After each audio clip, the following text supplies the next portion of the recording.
Eu vou colocar, combinando aqui com a Jovita, um pouco as duas grandes estratégias que a sociedade construiu nos últimos anos para debater e incidir no tema da reforma do sistema político, né? Bom, quando a gente fala reforma política ou reforma do sistema político, a primeira questão é que a gente tem que ter um entendimento do que nós estamos falando, né? Então, quando nós falamos da reforma do sistema político, a gente não está falando da questão unicamente da reforma eleitoral. Perpassa a reforma eleitoral, mas é mais amplo que a reforma eleitoral, né? Então, quando a gente fala de reforma do sistema político, nós estamos falando essencialmente de processo decisório, portanto, de poder, do exercício do poder, dos mecanismos que se tem para exercer o poder, dos mecanismos que se tem para controlar o poder, e também quem são os sujeitos que são reconhecidos para exercer o poder, né? Então, falar de reforma política é essencialmente falar dos poderes, né? De poder. Então, isso é a primeira questão. Então, não é isso é fundamental a gente ter esse entendimento para entender também as estratégias e os caminhos que nós, enquanto um campo da sociedade, traçamos para debater e incidir no tema da reforma política. Isso é a primeira coisa. Tem algumas questões que eu já sei que foi já apresentado no seminário, por exemplo, a questão da proposta da coalizão, a questão do financiamento, de campanha. Então eu vou passar meio rápido sobre isso, né? Mas basicamente a sociedade ela construiu duas estratégias para a questão da reforma política. Uma é a iniciativa popular da reforma política democrática e eleições limpas. Então a estratégia é uma iniciativa popular. E a outra estratégia é um plebiscito popular, tá? Que tem como foco a convocação de uma Assembleia Constituinte exclusiva e soberana do sistema político. O que é uma iniciativa popular? A iniciativa popular é um instrumento previsto na nossa Constituição de democracia direta, né? Nos moldes do Ficha Limpa, a primeira iniciativa popular apresentada e aprovada no Parlamento foi a iniciativa que criou o Fundo Nacional da Habitação Popular, que ficou 12 anos tramitando no Parlamento. Ela deu entrada em 89, levou 12 anos para ser votada, né? Então é um instrumento da democracia direta prevista na nossa Constituição. O que é um plebiscito popular? Plebiscito popular, diferente do plebiscito oficial, é um plebiscito que a própria sociedade organiza, a própria sociedade faz o plebiscito. Nós já temos uma experiência grande em plebiscitos populares, né? O primeiro foi da questão da dívida, em 80. O segundo foi em 82, sobre a questão da ALCA, que foi o auge do plebiscito popular, que a gente conseguiu mais de 10 milhões de votos. Depois teve o plebiscito da Vale, junto da Vale tinha várias outras perguntas, do limite da propriedade da terra, né? Então, uma das estratégias de iniciativa popular está prevista na nossa Constituição, o instrumento da democracia direta. O plebiscito popular é um instrumento que nós, enquanto sociedade, temos para poder fazer debate, acumular força e organizar a população, né? Na questão da reforma do sistema político, do que trata da iniciativa popular, eu acho que o Aldo hoje de manhã trabalhou bastante na questão da dimensão da democracia representativa, né? A iniciativa popular de eleições, da reforma política democrática, eleições limpas, ela se centra em dois eixos. O primeiro eixo é o fortalecimento da democracia direta, e o segundo eixo diz respeito ao aperfeiçoamento da democracia representativa. Lembrando que a iniciativa popular, pelo nosso arcabouço jurídico, ela não pode propor emenda constitucional. Então, a gente não pode propor, através de uma iniciativa popular, nenhuma mudança na nossa Constituição. Então, o que a gente fez na coalizão com a iniciativa popular foi dentro desse universo jurídico que é definido pela iniciativa, não poder propor mudança constitucional.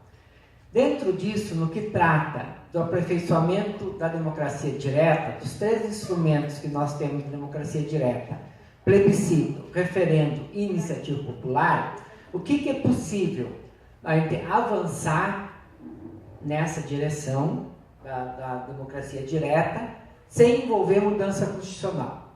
O que a gente conseguiu pensar que está nessa iniciativa da coalizão, né? Primeiro, nós temos uma regulamentação desses instrumentos da democracia direta, desses 3, que é uma lei de 98, que acabou limitando bastante, inclusive mais do que limita a Constituição, o uso desses instrumentos. E um dos grandes problemas que nós identificamos, mas a gente não pode mexer com a iniciativa popular, é a questão do poder de convocação. Então, só quem pode convocar plebiscito e referendo é o parlamento. Mas nós não podemos mudar isso através de uma iniciativa popular, só através de uma emenda constitucional. Mas o que foi possível fazer?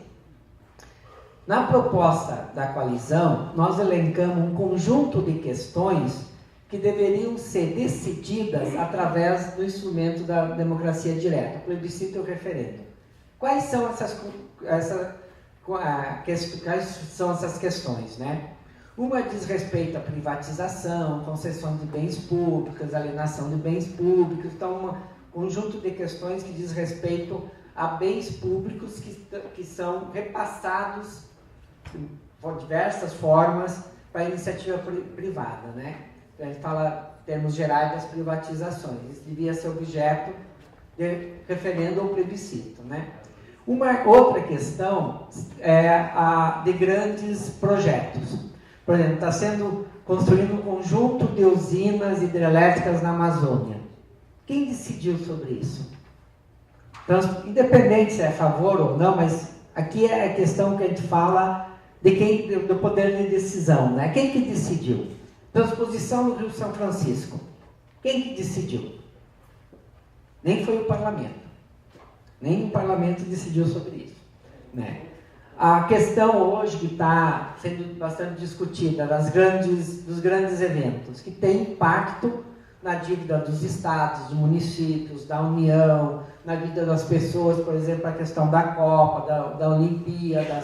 Quem que decidiu trazer para o Brasil um evento dessa envergadura, do qual parte, em determinados momentos da nossa soberania, vai estar subordinada a uma entidade internacional privada como a FIFA? Quem que decidiu sobre isso, né? Então, são um conjunto de questões que a gente diz que o povo estar decidindo, que é aquela questão que a gente diz que a nossa democracia ela tem que estar alicerçada na soberania popular, para a gente sair daquela frase que o professor Fábio Comparato diz, que nós temos uma democracia sem povo, que é uma democracia não alicerçada na soberania, né? Uma outra questão que nós colocamos no projeto, que uma proposta de iniciativa popular aprovada, então a lei de iniciativa popular, só pode ser modificada por outro projeto de iniciativa popular. Isso é fundamental para a gente não perder algumas questões. A gente faz todo um processo de mobilização, consegue assinatura, dá entrar no parlamento, faz todo o trabalho no parlamento, aprova a lei, depois constantemente nós temos que estar lá no parlamento para que o parlamento não modifique uma lei de iniciativa popular. Então, se é uma lei de iniciativa popular, só um outro projeto de lei de iniciativa popular pode mudar aquela iniciativa popular, né? Outra questão, definição do salário de parlamentares, ministros, presidente, etc, etc, né? Também deveria ser objeto de plebiscito ou referendo, que é fácil de fazer, isso faz o próprio, de 4 em 4 anos, faz o próprio processo eleitoral, etc, né? Porque qual que é o modelo que nós temos hoje? Quem convoca plebiscito e referendo? O próprio parlamento, ele define a questão, o momento que vai convocar, quando vai convocar, e tem a prerrogativa da campanha do plebiscito e referendo. Então, pela lei de 98, quem pode fazer as campanhas do sim ou do não, como foi o desarmamento, são frentes parlamentares. Então, é um instrumento da iniciativa de democracia direta, entre aspas, porque todo o poder está jogado para dentro do parlamento e nós acabamos reproduzindo o mesmo esquema do processo eleitoral, onde o povo é chamado simplesmente para votar. É o mesmo processo, 10 minutos, o mesmo processo que diz respeito à questão da democracia direta. Então é a mesma lógica, não precisamos mudar essa lógica, né? Então a gente mexe também na questão do poder de fazer a campanha, quem tem que estar fazendo a campanha de plebiscito e referendo, chamada campanha gratuita, entre aspas, que não é gratuita, é a própria sociedade, etc. Né? No que trata da iniciativa popular, tem alguma coisa que é constitucional, por exemplo, o número de assinaturas, que a gente precisa em torno de 1.400.000 assinaturas para dar entrada a um projeto de iniciativa popular. Esse número, se você comparar em termos do eleitorado, é 1%, ok, é um referencial, 1%, mas se a gente for comparar ao número de assinaturas necessárias, a burocracia é a mesma, até mais na iniciativa popular, do que criar um partido político, nós precisamos a força política da construção de 3 partidos políticos para dar entrada a um projeto de lei no parlamento. Para você criar um partido político, precisa de 400 e poucas mil assinaturas. Para a gente exercer o nosso direito de dar entrada a um projeto de lei de iniciativa popular, nós precisamos ter quase 1,5 milhão de assinaturas. Isso é um desvirtuamento completo do que seria um instrumento de democracia direta.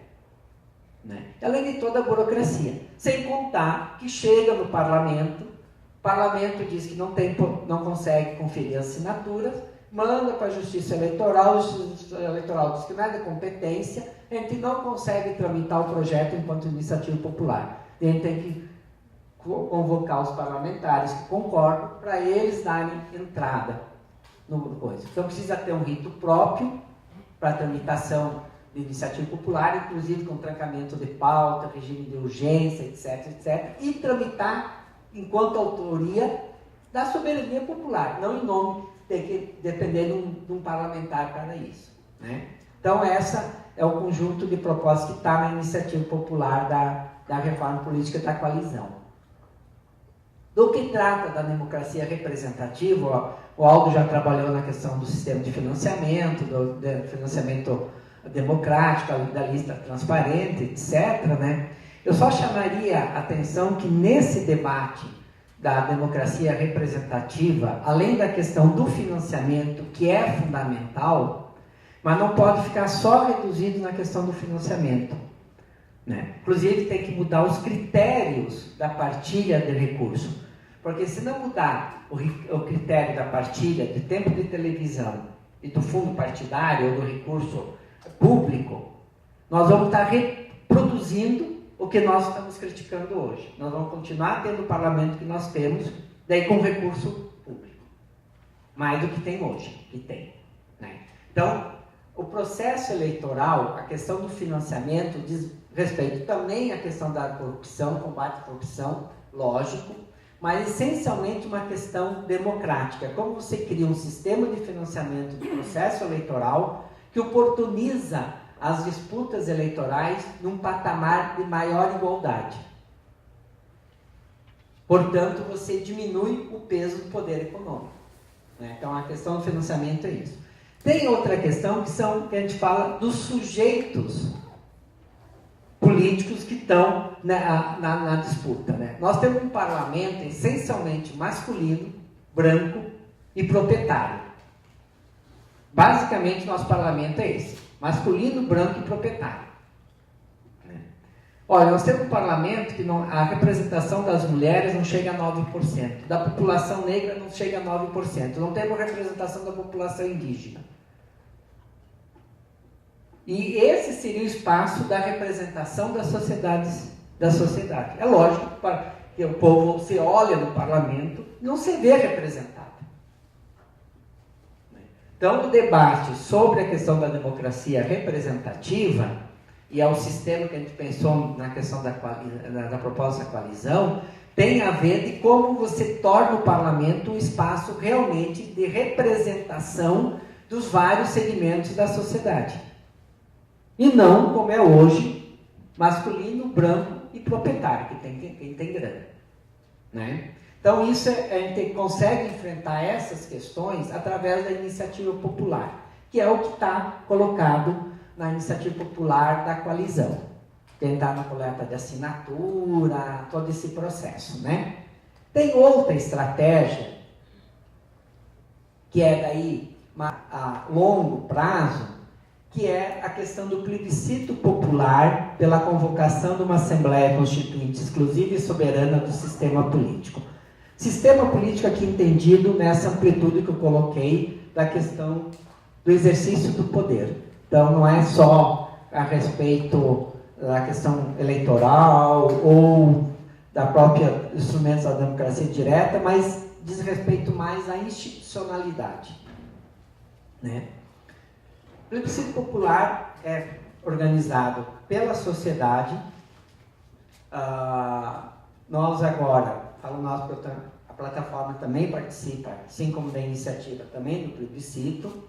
Estamos no processo de formação.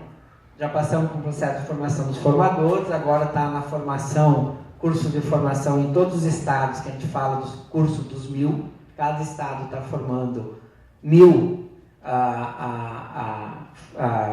multiplicadores. Né? E o plebiscito vai ser realizado na primeira semana de setembro, com coleta de votos, com a seguinte pergunta: você é favorável à convocação de uma Assembleia Constituinte exclusiva e soberana do sistema político? Assembleia Constituinte, nós sabemos o que é. Exclusiva. Essa luta da uma Assembleia exclusiva, Constituinte exclusiva e soberana, nós perdemos em 86, 85. Tinha forte movimento de realizar uma Assembleia exclusiva e soberana em 85, e ela não foi exclusiva e soberana.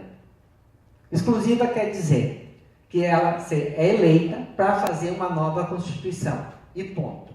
A de 86, de manhã, ela foi unicameral, de manhã, congressual. De manhã ela funcionava como parlamento, à tarde como constituinte, e à noite ninguém sabe. Para não dizer a palavra, né? Então, e sem contar com os senadores biônicos escolhidos de maneira indireta no período da ditadura, né?